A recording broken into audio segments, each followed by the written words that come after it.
આજે આપણે વિદ્યુત ચુંબકીય વર્ણપટના જુદા જુદા વિભાગો જેવા કે રેડિયો તરંગો, પારક તરંગો, દ્રશ્ય પ્રકાશના તરંગો, પારજાંબલી તરંગો, એક્સ રેઝ અને ગામા રેઝ વિશે ડિટેલમાં ભણવાના છીએ. મિત્રો, આ બધા જે પ્રશ્નો છે એ પ્રશ્નોમાં તમારે માહિતી આધારિત પ્રશ્નો હોવાથી એ વધારે એ સમજવા કરતાં એ પાકા કરવાના વધારે રહેશે, કારણ કે આમાં બધા જે છે એ ડિજિટ યાદ રાખવાના રહેશે. બીજું, જો પેપર છે એ થોડું ઓકવર્ડ હશે તો આ ચેપ્ટરમાંથી આ જે વિભાગ છે એ પૈકી કોઈ પણ એક વિભાગ 2 માર્કમાં પૂછી શકાય. પરંતુ જો બેલેન્સ પેપર હશે તો આ જે લાક્ષણિકતાઓ છે એ 2 માર્કમાં પૂછશે, અથવા તો કોઈ દાખલો છે એ આપણને પૂછી શકે. પેપર જો થોડું ઓકવર્ડ હશે તો આ વિભાગો છે એ પૂછાવાની શક્યતાઓ રહે. બીજી વાત કરીએ, જો પેપરમાં એમસીક્યુની વાત કરીએ તો એમસીક્યુમાં જે જ્ઞાન આધારિત પ્રશ્નો હોય છે એ જ્ઞાન આધારિત પ્રશ્નોમાં મોસ્ટ ઓફ પ્રશ્નો છે એ આ વિભાગો ઉપરથી પૂછવામાં આવતા હોય છે. એટલા માટે દરેક વિદ્યાર્થીઓએ આ પ્રશ્નો એ ખાસ તૈયાર કરી લેવાના છે. તો સૌપ્રથમ આપણે જોઈએ રેડિયો તરંગો માટે. પ્રશ્ન છે, રેડિયો તરંગોનું ઉદ્ગમ, પ્રકાર અને ઉપયોગો લખો. જ્યારે વાહક તારમાં વિદ્યુતભારને આપણે એ પ્રવેગિત ગતિ કરાવીએ છીએ ત્યારે 500 કિલોહર્ટ્ઝથી 1000 મેગાહર્ટ્ઝ, મિત્રો એકમ છે એ ખાસ જોજો, એક છે કિલોહર્ટ્ઝમાં છે અને એનો જે બીજો ગાળો છે એ 1000 મેગાહર્ટ્ઝ છે. તો આ આવૃત્તિનો ગાળો છે એ આ રેડિયો તરંગનો છે, 500 કિલોથી 1000 મેગાહર્ટ્ઝ. તેના પ્રકારોની જો વાત કરીએ તો એમાં આવશે એમ્પ્લિટ્યૂડ મોડ્યુલેશન એટલે કે AM રેડિયો, જે 530થી 1710 કિલોહર્ટ્ઝની આવૃત્તિનો આ ગાળો છે. AM બેન્ડ જેને કહેવાય, એમ્પ્લિટ્યૂડ મોડ્યુલેશન બેન્ડ, એની આવૃત્તિનો ગાળો યાદ રાખવાનો છે 530 કિલોહર્ટ્ઝથી 1710 કિલોહર્ટ્ઝ. ત્યાર પછી બીજા બેન્ડની વાત કરીએ તો SW band, short wave band. એની જે આવૃત્તિ છે એ મેક્સિમમ 54 મેગાહર્ટ્ઝ સુધીની છે, એટલે 54 મેગાહર્ટ્ઝ જે શોર્ટ વેવ બેન્ડ છે એ પૂરો થાય છે. ટીવી માટે જે વેવ્સ વપરાય છે તે 54 મેગાહર્ટ્ઝથી સ્ટાર્ટ થઈ 890 મેગાહર્ટ્ઝની આવૃત્તિનો ગાળો છે એ વપરાય છે. એફએમની વાત કરીએ, એફએમ એટલે ફ્રીક્વન્સી મોડ્યુલેશન, અને એ જે છે એ 88 મેગાહર્ટ્ઝથી 108 મેગાહર્ટ્ઝ આવૃત્તિ સુધી વિસ્તરેલો છે. તો મિત્રો, આ જે બધા ગાળાઓ છે એ યાદ રાખવાના છે. એ 2-3 વાર તમે વાંચશો એટલે ઓટોમેટિક યાદ રહી જશે, પરંતુ ફરજિયાત યાદ રાખવાના છે, કારણ કે એમસીક્યુમાં આવા પ્રશ્નો જ આ ચેપ્ટરમાં જોવા મળશે. મોબાઈલ ફોન જે છે કે જે અલ્ટ્રા હાઈ ફ્રીક્વન્સી બેન્ડ છે એનો એમાં ઉપયોગ થાય, એટલે કે ખૂબ જ ઊંચી આવૃત્તિના તરંગોનો એમાં ઉપયોગ થાય છે, અને ધ્વનિ છે એ એક જગ્યાએથી બીજી જગ્યાએ પહોંચે છે. આમ ધ્વનિનું પ્રસારણ કરવામાં ઊંચી આવૃત્તિવાળા UHF બેન્ડ એ મોબાઈલ ફોનમાં છે એ વપરાતા હોય છે. તો આમ રેડિયો તરંગો જે છે એને આ રીતે ડિવાઈડ કરવામાં આવે છે. ત્યાર પછી મિત્રો, એના ઉપયોગોની જો વાત કરીએ તો આ જે રેડિયો તરંગ છે એ રેડિયો અને ટીવીમાં સંદેશા વ્યવહારમાં પ્રસારણ માટે ઉપયોગી છે, કારણ કે આપણને પ્રશ્નની અંદર ઉપયોગો પણ પૂછેલા છે. તો અહીં એ લોકો આઈ થિંક ભૂલી ગયેલા છે લખવામાં, ઉપયોગ પણ લખવા પડે. એટલે હજી ત્રીજો મુદ્દો કરીને ઉપયોગ કરીને આપણે લખવું પડે કે એનો ઉપયોગ ક્યાં થાય. તો કે આ તરંગોનો ઉપયોગ રેડિયો અને ટીવીમાં સંદેશા જે છે એનું પ્રસારણ કરવા માટે એ વપરાય છે. તો આમ રેડિયો તરંગો છે એ આ રીતે આપણે યાદ રાખવાનું છે. એની તરંગ લંબાઈની જો વાત કરીએ તો 0.1 મીટરથી 600 મીટર સુધીની તરંગ લંબાઈ છે એની. એનો આવૃત્તિનો વિસ્તાર આપણને ખબર છે 500 કિલોથી 1000 મેગાહર્ટ્ઝ સુધીનો છે. ક્યાંથી એનું ઉદ્ગમ છે તો કે પ્રવેગિત ગતિ કરતો વિદ્યુતભાર આ પ્રકારના તરંગો એ ઉત્સર્જિત કરે છે, અને માર્કોની નામના સાયન્ટિસ્ટે 1895માં આ રેડિયો તરંગોની શોધ કરેલી છે, અને એ પરાવર્તન અને વક્રીભવન જેવી ઘટનાઓ છે એ અનુભવે છે. તો આ થયું રેડિયો તરંગો વિશે ડિટેલમાં ચર્ચા. Thank you. ત્યાર પછીનો જે વિભાગ છે એ છે માઇક્રોવેવ. માઇક્રોવેવ તરંગનો ઉદ્ગમ અને ઉપયોગ વિશે હવે આપણે ચર્ચા કરવાની છે. તો મિત્રો, માઇક્રોવેવ એ ચોક્કસ પ્રકારની શૂન્યાકાશિત કરેલી ટ્યુબ જેવી કે ક્લિસ્ટ્રોન, મેગ્નેટ્રોન અને ગન ડાયોડ એની મદદથી ઉત્પન્ન કરવામાં આવે છે. તો રેડિયો તરંગોમાં આપણે જોયું હતું કે પ્રવેગિત વિદ્યુત ભાર રેડિયો તરંગો છે એ ઉત્પન્ન કરે છે. તો માઇક્રોવેવની વાત કરીએ તો આ ક્લિસ્ટ્રોન, મેગ્નેટ્રોન અને ગન ડાયોડ એ આવા રેડિયો તરંગો જે છે એ ઉત્પન્ન કરે છે શૂન્યાવકાશિત ટ્યુબની અંદર. હવે એના આવૃત્તિની વાત કરીએ તો 0.3 ગીગાહર્ટ્ઝથી 300 ગીગાહર્ટ્ઝ એ એની આવૃત્તિનો ગાળો છે. રેડિયો તરંગોમાં આપણે આ ગાળો જોયો હતો 500 કિલોહર્ટ્ઝથી 1000 મેગાહર્ટ્ઝ. તો જ્યારે તમે બીજો વિભાગ ભણતા હો ત્યારે જે પહેલો વિભાગ ભણ્યા છો એને કમ્પેર કરતું જવાનું, જેથી કરીને એક્ઝામમાં જ્યારે MCQમાં આ પ્રશ્નો તમારી સામે આવે તો તમે આઈડેન્ટિફાઈ કરી શકો કે એનો જવાબ કયો હોય. તો આ થયો એનો આવૃત્તિનો ગાળો માઇક્રોવેવ માટે 0.3 ગીગાહર્ટ્ઝથી 300 ગીગાહર્ટ્ઝ. એક આપણે એવું કહી શકીએ કે આ એક ખૂબ જ ટૂંકી તરંગ લંબાઈ ધરાવતા આ રેડિયો તરંગો છે. હવે એની ઉપયોગની વાત કરીએ કે ટૂંકી તરંગ લંબાઈના કારણે તેનો ઉપયોગ એરોપ્લેનની દિશામાં નિયંત્રણમાં વપરાતા રડારમાં એનો ઉપયોગ થાય છે.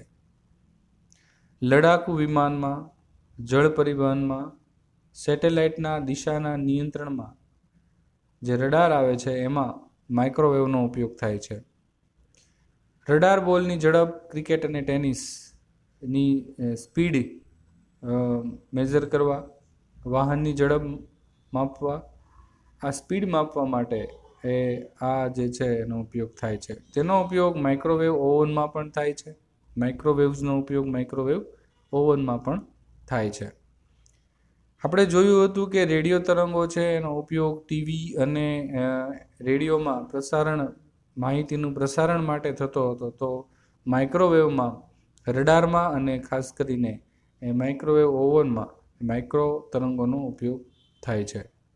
આવા જે ઓવન છે એની આવૃત્તિ પાણીના અણુની અનુનાદીય આવૃત્તિ સાથે મેળવેલ હોવાથી તરંગની ઉર્જા પાણીના અણુની ગતિ ઉર્જાના સ્વરૂપે રૂપાંતરિત થાય છે, જેને લીધે પાણી ધરાવતા ખોરાકનું તાપમાન વધારી શકાય છે. તો ઓવનમાં પ્રોસેસ થાય છે અનુનાદની, કે એ જે ઓવનનો જે મુખ્ય સિદ્ધાંત છે એ આપણી દર્પણની બુકમાં ડિટેલમાં આપેલો છે, પરંતુ આપણે એમાં ડિટેલમાં જવાની જરૂર નથી કારણ કે આપણી ટેક્સ્ટ બુકમાં નથી.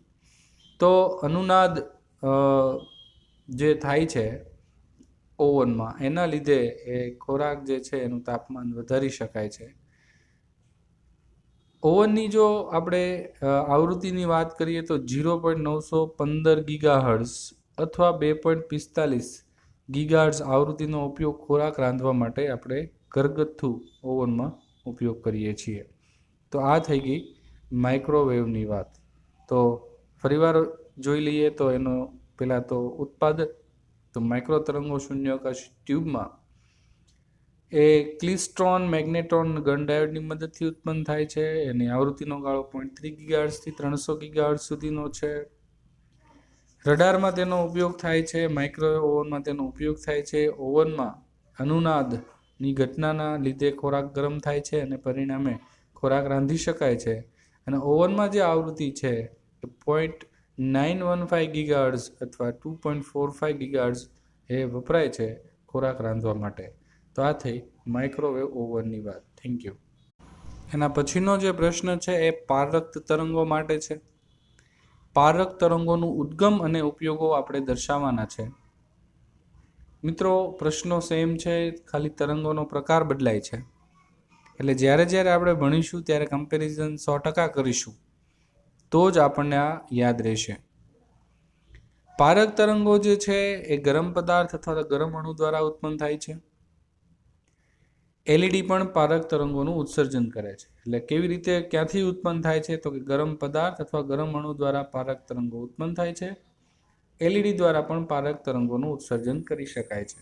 ઓલામાં આપણે જોયું હતું કે રેડિયો તરંગો અને માઇક્રો જે તરંગો છે એનું ઉત્પાદનમાં આપણે રેડિયો તરંગોમાં જોયું હતું કે રેડિયો તરંગોનું ઉત્પાદન એ જે વાહકતારની અંદર જે વિદ્યુતભાર ગતિ કરે છે એના દ્વારા થાય છે, જ્યારે માઇક્રોવેવમાં એનું ઉત્પાદન ચોક્કસ પ્રકારની શૂન્યાવકાશી ટ્યુબમાં એ ગન ડાયોડ જેવા ઇન્સ્ટ્રુમેન્ટની મદદથી એ ઉત્પન્ન થાય છે. જ્યારે પારક તરંગો છે એ ગરમ પદાર્થ અને ગરમ અણુ દ્વારા ઉત્પન્ન થાય છે, અથવા એલઈડી દ્વારા પણ આ પારક તરંગો છે એ ઉત્પન્ન થાય છે. તે માઇક્રોવેવ અને દ્રશ્ય પ્રકાશના વિસ્તારની વચ્ચે આવેલા છે.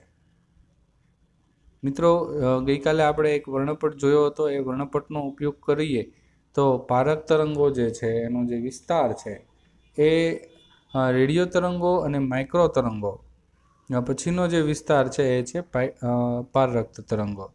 પારક તરંગો ઉષ્મા તરંગો પણ કહેવાય, કારણ કે હીટ વેવ્સ કહેવામાં આવે છે એને.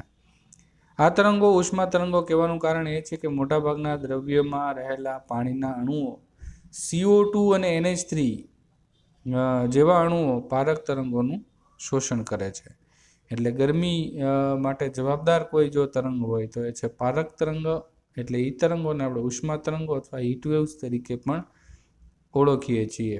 હવે આ તરંગો જે છે એ પારક તરંગોનું જ્યારે શોષણ થાય છે એટલે અણુની ગતિ ઉર્જા વધે છે. ગતિ ઉર્જા વધે છે એટલે ગરમ થાય છે, એટલે આજુબાજુના અણુઓને પણ ગરમ કરે છે. પરિણામે આપણે એને હીટ વેવ્સ તરીકે ઓળખીએ છીએ. હવે વાત કરીએ એના ઉપયોગોની, તો જે ઉપયોગો છે એ બલ્બનો ઉપયોગ, શારીરિક ઉપચાર. આ જે પારક તરંગના જે બલ્બ છે એનો ઉપયોગ એ ફિઝિકલ થેરાપીમાં પણ થાય છે. ગ્રીન હાઉસ થકી પૃથ્વી પરનું સરેરાશ તાપમાન જળવાઈ રહે તેના માટે પણ એ આ પારક તરંગો એ જવાબદાર છે, સરેરાશ તાપમાન જાળવી રાખવા માટે. પારક તરંગ ડિટેક્ટરનો ઉપયોગ લશ્કરી હેતુ અને પાકના વિકાસને જોવામાં પણ થાય છે ડિટેક્ટર તરીકે. એલઈડી કે જે પારક તરંગોનું ઉત્સર્જન કરે છે તેનો ઉપયોગ એ ઘર વપરાશની જે ઇલેક્ટ્રોનિક વસ્તુઓ છે જેવી કે ટીવી, વિડીયો રેકોર્ડર અને હાઈફાઈ તંત્રોમાં રિમોટ જે આવે છે ને એમાં જે સ્વિચ આવે છે એ એલઈડીમાં પારક તરંગો જે છે એનો ઉપયોગ થાય છે, જે આપણે નરી આંખે જોઈ શકતા નથી. પરંતુ એ જે એલઈડી છે એમાં પારક તરંગો છે એના દ્વારા છે એ રિમોટ થકી એ જે તે ઇન્સ્ટ્રુમેન્ટ કનેક્ટ થાય છે અને પરિણામે આપણે દૂરથી એને ઓપરેટ કરી શકીએ છીએ. તો આ થયા પારક તરંગોના ઉપયોગો શારીરિક ઉપચારમાં, સરેરાશ તાપમાન જાળવી રાખવા માટે, લશ્કરી હેતુ માટે, પાકના વિકાસ માટે અને રિમોટના આવતી જે એલઈડી છે એ પારક તરંગોનું એમાં વપરાય છે. તો આ થઈ ગયા એના ઉપયોગો. તો આમ પારક તરંગો અથવા તો હીટ વેવ આપણને પૂછાય તો આપણે આ ડિટેલ એમાં દર્શાવવાની રહેશે. Thank you. સૌથી વધુ પૂછી શકાય એવો જો કોઈ પ્રશ્ન હોય આ વિભાગોમાં તો એ છે દ્રશ્ય પ્રકાશના કિરણો. કારણ કે નરી આંખે દેખાતા હોય એવા એક જ પ્રકારના રેઝ છે ને એ છે વિઝિબલ રેઝ, એટલે કે દ્રશ્ય કિરણો. તો હવે આ દ્રશ્ય કિરણોનો ઉદ્ભવ, એના ઉપયોગો વિશે હવે આપણે જોઈએ. તો જે સૂર્યપ્રકાશમાંથી જેટલા પણ કિરણો આવે છે એ કિરણો પૈકી આપણે જે નરી આંખે જોઈ શકીએ છીએ એ માત્ર ને માત્ર દ્રશ્ય પ્રકાશના કિરણો છે. આ કિરણો જ્વાળાઓ, બલ્બ અને ઇનકન્ડેન્સન લેમ્પની વડે ઉત્પન્ન કરી શકાય છે. આ વર્ણપટનો એવો ભાગ છે કે જે મનુષ્યની આંખ દ્વારા પરખાય છે, કારણ કે આપણે એને જોઈ શકીએ છીએ. હવે પરીક્ષામાં આપણને એમ પૂછે કે ભાઈ દ્રશ્ય પ્રકાશ જે છે એ ક્યાંથી, એનું ઉદ્ગમ શું છે, તો એ બલ્બ દ્વારા પણ મેળવી શકાય છે. જ્વાળાઓમાં પણ આ કિરણો હોય છે. ઇનકન્ડેન્સન લેમ્પની અંદર પણ આ ઉત્પન્ન થાય છે. નરી આંખે દેખાતા હોય એવો એક જ તરંગ છે જે છે દ્રશ્ય પ્રકાશના કિરણો. તેની આવૃત્તિ 4×1014 હર્ટ્ઝથી 7×1014 હર્ટ્ઝ જેટલી છે. તરંગ લંબાઈ છે એ 700 થી 400 નેનોમીટરની વચ્ચે છે. આપણી આંખ આ તરંગ લંબાઈ માટે સંવેદનશીલ છે. એ મોટામાં મોટો ઉપયોગ છે. આપણે આજુબાજુની વસ્તુને જોઈ શકીએ છીએ. તે માત્ર ને માત્ર એ આ દ્રશ્ય પ્રકાશની મદદથી જ શક્ય બને છે. જુદા જુદા પ્રાણીઓ માટે તરંગલંબાઈ માટે જુદી જુદી તરંગલંબાઈ માટે સંવેદનશીલ છે. એવું નથી કે ભાઈ દરેક પ્રાણીઓ છે એ દ્રશ્ય પ્રકાશ માટે જ સંવેદનશીલ છે. સાપ છે એ પારક તરંગોને પણ પારખી શકે છે. આમ અલગ અલગ પ્રાણીઓની સંવેદનશીલતા આંખની એ અલગ અલગ તરંગોમાં હોય છે. ઘણા જંતુઓ એવા છે કે જે દ્રશ્યનો જે ગાળો છે એ પારજાંબલી વિભાગ સુધી એનો વિસ્તરેલો છે. એટલે પારજાંબલી કિરણોને પણ નરી આંખે જોઈ શકે છે. તો આમ આ થયા દ્રશ્ય વિભાગના 2 માર્કમાં એ પૂછી શકાય એવો આઈએમપી પ્રશ્ન ગણી શકાય. ઉદ્ગમ છે સૂર્ય, બલ્બ, જ્વાળા, ઇન્કન્ડેન્સ લેમ્પ મનુષ્યની આંખ દ્વારા પારખી શકાય છે. આવૃત્તિ 4×1014 થી 7×1014 700 થી 400 નેનોમીટરની તરંગલંબાઈનો ગાળો છે. મનુષ્યની આંખ વડે સંવેદનશીલ છે એ મોટામાં મોટી એની ઉપયોગિતા છે. આજુબાજુની વસ્તુને જોઈ એની માહિતી આપણે આ દ્રશ્યના કિરણો છે એટલે જ મેળવી શકીએ છીએ. અને અલગ અલગ પ્રાણીઓની સંવેદનશીલતા અલગ અલગ વિભાગમાં હોય છે. સાપ છે પારક તરંગોને પણ જોઈ શકે છે અને ઘણા જંતુઓ પારજાંબલી વિભાગ સુધી એ વસ્તુને જોઈ શકતા હોય છે. તો આ થઈ એની મુખ્ય વાત. તો આપણને એ ખબર હોવી જોઈએ કે દ્રશ્ય વિભાગ કે જેને આપણે નરી આંખે જોઈ શકીએ છીએ એની આવૃત્તિ એ 4×1014 થી 7×1014 હર્ટ્ઝ છે. એની તરંગ લંબાઈ 700 થી 400 નેનોમીટર છે. એ બલ્બ, સૂર્ય કે લેમ્પ દ્વારા એ મેળવી શકાય છે. પરાવર્તન, વક્રીભવન, ધ્રુવીભવન, વિવર્તન, વ્યતિકરણ, ફોટો ઇલેક્ટ્રિક અસર આ બધી જ ઘટનાઓ એ આ દ્રશ્ય કિરણો દ્વારા શક્ય બને છે. તો આમ આ થઈ દ્રશ્ય વિભાગની વાત. Thank you. હવે આપણે પારજાંબલી, એક્સરે અને ગામા રેઝ વિશે ભણવાનું બાકી છે. તો સૌપ્રથમ પારજાંબલી કિરણોનું ઉદ્ગમ અને ઉપયોગો વિશે એ ડિટેલમાં જોઈ લઈએ. પારજાંબલી કિરણોને યુવી કિરણો પણ કહેવામાં આવે છે કારણ કે એને ઇંગ્લિશમાં અલ્ટ્રાવાયોલેટ રેઝ તરીકે ઓળખવામાં આવે છે. હવે એના ઉદ્ગમની જો વાત કરીએ તો ચોક્કસ પ્રકારના લેમ્પ અને વધારે ગરમ પદાર્થોમાંથી યુવી રેઝ આપણને મળે છે. સૂર્યમાંથી પણ એ યુવી રેઝ છે એ મળે છે. એ મુખ્ય જો કોઈ ઉદ્ગમ હોય તો સૂર્ય જ છે યુવી માટેનું. સૂર્યમાંથી આવતા જે આવા યુવી કિરણો છે મોટા ભાગે વાતાવરણમાં લગભગ 40 થી 50 કિલોમીટર ઊંચાઈ એ આવેલા ઓઝોનના સ્તરમાં એ શોષણ થાય છે. તો યુવી કિરણો આપણા માટે હાનિકારક છે, પરંતુ ઓઝોન સ્તરના કારણે સૂર્યમાંથી આવતા યુવી કિરણો ઓઝોન સ્તરમાં શોષાઈ જતા હોય છે. વધારે પ્રમાણમાં પારજાંબલીનો પ્રકાશ જો માનવ શરીર ઉપર પડે તો એ આપણા માટે હાનિકર્તા છે. યુવી પ્રકાશમાં વધુ સમય રહેવાથી શરીરમાં મેલેનિન ઉત્પન્ન થાય છે જે ચામડીને કાળી પાડવા માટે જવાબદાર છે. યુવી કિરણો સાદા કાચ વડે શોષણ થાય છે, તેથી કાચવાળી બારીમાંથી આવતા યુવી પ્રકાશથી ચામડી કાળી પડતી નથી કે સનબર્ન થતો નથી. તો બચવા માટે આપણે સાદા કાચનો પણ ઉપયોગ કરી શકીએ છીએ. તો આ રીતે છે યુવીથી બચી શકાય છે. જ્યારે ઓઝોન સ્તરમાં વધુને વધુ ગાબડા પડશે ત્યારે આપણે કદાચ એ પણ વિચારવું પડશે કે આપણે કેવી રીતે યુવીથી બચી શકીએ. એના માટે એવી સ્પેસિફિક વ્યવસ્થા પણ કદાચ કરવી પડશે. તો ઓઝોન સ્તરના ગાબડા માટે જવાબદાર તો ઘણા બધા પરિબળો છે અને એ પરિબળોને આપણે ધ્યાનમાં રાખી અને યુવીથી બચવાનું છે. વેલ્ડિંગ કરતી વખતે જે સ્પાર્કમાં મોટા પ્રમાણમાં યુવી પ્રકાશ છે એ ઉત્સર્જિત થાય છે. એ વેલ્ડિંગ કરનાર ડાયરેક્ટ એને એ પ્રકાશને જોતો નથી કારણ કે એની આંખની એ માટે જોખમકારક હોવાથી એ એવા ગોગલ્સનો ઉપયોગ કરે છે અથવા કાચની બારી ધરાવતા મોહરાનો ઉપયોગ કરી અને પછી વેલ્ડિંગ કરે છે.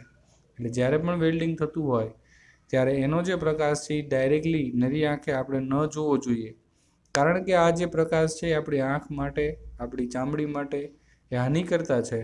એટલે ચોક્કસ પ્રકારના ગોગલ્સનો ઉપયોગ કરી આપણે એને જોઈ શકીએ છીએ.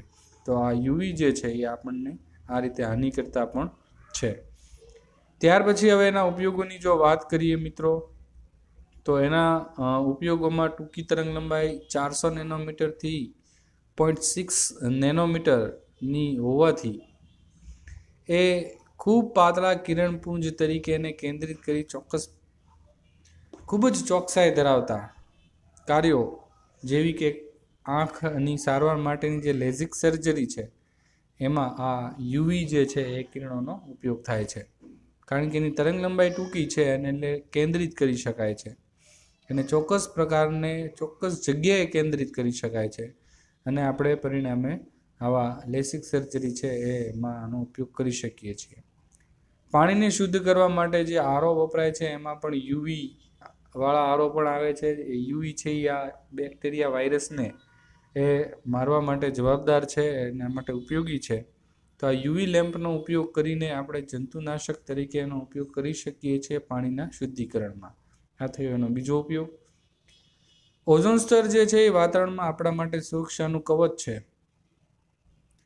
અમુક વિસ્તારમાં ઓઝોનનું સ્તર ઘટાડતા વાયુ જેવા કે CFC, ક્લોરોફ્લોરોકાર્બન અથવા તો ફ્રીઓન જે ફ્રીજની અંદર વપરાય છે એ અત્યાર માટે આંતરરાષ્ટ્રીય ચર્ચાનો વિષય બની ગયો છે, કારણ કે એનું જે પ્રમાણ છે એ દિવસે ને દિવસે વધતું જાય છે, એટલે ચિંતાનો વિષય છે. કારણ કે જો ઓઝોન સ્તરમાં ગાબડા પડશે તો યુવી કિરણો ડાયરેક્ટ આપણને નુકસાન કરશે, આપણી ચામડી, આપણી આંખને નુકસાન થવાની શક્યતા રહેશે.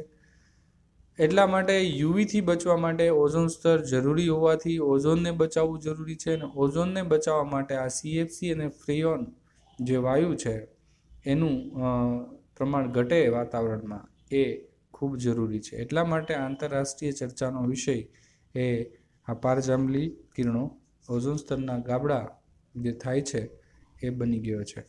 તો આ રીતે છે આપણે એને યાદ રાખીશું. એના ઉપયોગો, એના ઉદ્ગમ આપણે જોયું એ પ્રમાણે લેમ્પ દ્વારા અથવા તો વધુ ગરમ પદાર્થોમાંથી આ મળે છે. સૂર્ય છે એનો મુખ્ય સ્ત્રોત છે. યુવી એ આપણને નુકસાન કરતા છે, આપણી ચામડીને નુકસાન કરતા છે. મેલેનિનનું પ્રમાણ વધારે છે, ચામડીને કાળી પાડે છે. વેલ્ડિંગ કરતી વખતે પણ જે પ્રકાશ ઉત્પન્ન થાય છે યુવી પ્રકાશ છે, એટલા માટે એ જોવા માટે ગોગલ્સ કે એ ચોક્કસ પ્રકારના ફેસ માસ્કનો ઉપયોગ કરવામાં આવે છે. ઉપયોગોની વાત કરીએ તો લેસિક સર્જરીમાં યુવી લાઇટનો ઉપયોગ થાય છે. આરો પ્લાન્ટમાં પણ યુવીનો ઉપયોગ થાય છે અને ઓઝોન સ્તરમાં જે ગાબડા પડે છે એનું મુખ્ય કારણ છે CFC અને ફ્રીઓન વાયુ. એનું પ્રમાણ ઘટાડવું જોઈએ તો જ ઓઝોન સ્તરમાં જે ગાબડા પડે છે એ ઘટશે ને તો જ યુવીથી આપણે રક્ષણ મેળવી શકીશું. આટલી ડિટેલ આપણને ખબર હોવી જરૂરી છે. Thank you.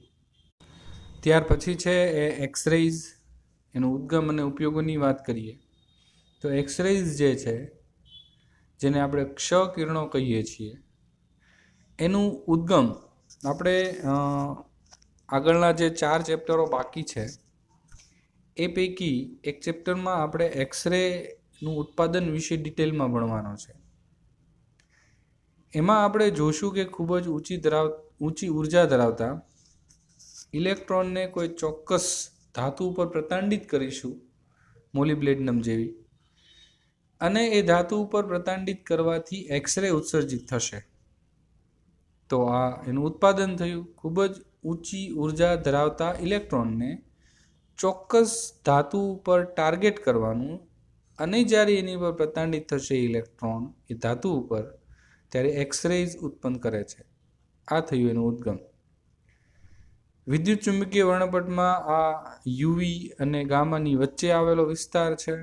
તેની તરંગ લંબાઈ 10⁻⁸ મીટરથી 10⁻13 મીટર સુધીની છે. એટલે આપણે ખાસ યાદ રાખવું જોઈએ. જો નેનોમીટરમાં વાત કરીએ તો 10 નેનોમીટરથી 10⁻⁴ નેનોમીટર સુધીનો એ એક્સરેનો છે એ વિસ્તાર છે. ત્યાર પછી એના ઉપયોગોની જો વાત કરીએ તો એક્સરેનો ઉપયોગ આપણને બધાને ખબર છે કે હાડકાનું જે ફ્રેક્ચર છે એ ફ્રેક્ચર કઈ જગ્યાએ થયું છે, એ તિરાડ કઈ જગ્યાએ હાડકામાં પડી છે એ જાણવા માટે એક્સરે કઢાવવો પડે છે. અને આ એક્સરે એ આ રીતે મેડિકલ ક્ષેત્રે છે એ ઉપયોગી છે. કેન્સરની સારવારમાં પણ એક્સરે ઉપયોગી છે. જીવિત માંસપેશી હોય કોઈ તો એને નુકસાન કે નાશ કરી શકતા હોવાથી આ એક્સરેઝ એ વધુ પડતો એનો ઉપયોગ છે એ ટાળવો જોઈએ. તો આપણા માટે હાનિકર્તા પણ છે. જ્યારે ઉપયોગ જ્યારે જરૂર પડે ત્યારે જ એનો ઉપયોગ કરવો જોઈએ. બિનજરૂરી એક્સરેનો ઉપયોગ કરવાથી આપણી જે માંસપેશી છે એને પણ એ નુકસાન પહોંચાડી શકે છે. તો એકચ્યુઅલી એનો ઉપયોગ ન થયો, પરંતુ તકેદારી થઈ. ઉપયોગ મેડિકલ ક્ષેત્રે જ છે કે હાડકાનું ફ્રેક્ચર અથવા તો કેન્સરની સારવારમાં એનો ઉપયોગ થાય છે. ચોક્કસ પ્રકારની ધાતુ ઉપર પ્રવેગિત ઇલેક્ટ્રોનને પ્રતાંડિત કરીને એક્સરે ઉત્પન્ન કરી શકાય છે. એનો ગાળો એ યુવી ને ગામાની વચ્ચેનો છે. તો આ થઈ એની મુખ્ય ડિટેલ એક્સરેઝ માટેની. ત્યાર પછી હવે આપણે એક જ વિભાગ બાકી રહે છે, જે છે ગામા રેઝ. તો એના વિશે હવે આપણે જોશું. ગામા કિરણોનું ઉદ્ગમ અને એના ઉપયોગો લખો. હવે જે ગામા કિરણો છે એ ન્યુક્લિયર પ્રક્રિયા દરમિયાન મળે છે. રેડિયોએક્ટિવ જે પદાર્થો છે એ આપમેળે પોતાનામાંથી આલ્ફા બીટાને ગામા કિરણોનું ઉત્સર્જન કરતા હોય છે.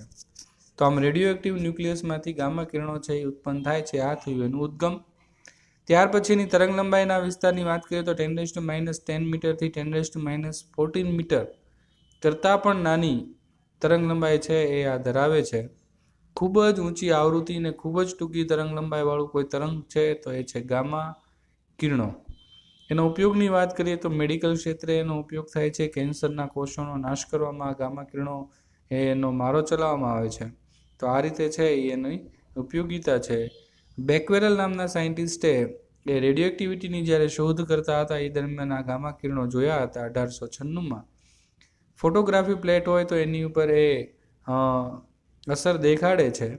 તો આ રીતે છે એ ગામા કિરણોની ડિટેલ છે કે ગામા કિરણો ન્યુક્લિયર પ્રક્રિયા દરમિયાન ઉત્પન્ન થાય છે. ખૂબ જ ઊંચી આવૃત્તિ, ખૂબ જ ટૂંકી તરંગ લંબાઈ 10⁻10 થી 10⁻14 મીટર કરતાં પણ નાની તરંગ લંબાઈવાળા કિરણો છે. કેન્સરની સારવારમાં ગામા કિરણો છે એ મેડિકલ ક્ષેત્રે ઉપયોગી છે. તો આ થઈ એની ડિટેલ. Thank you.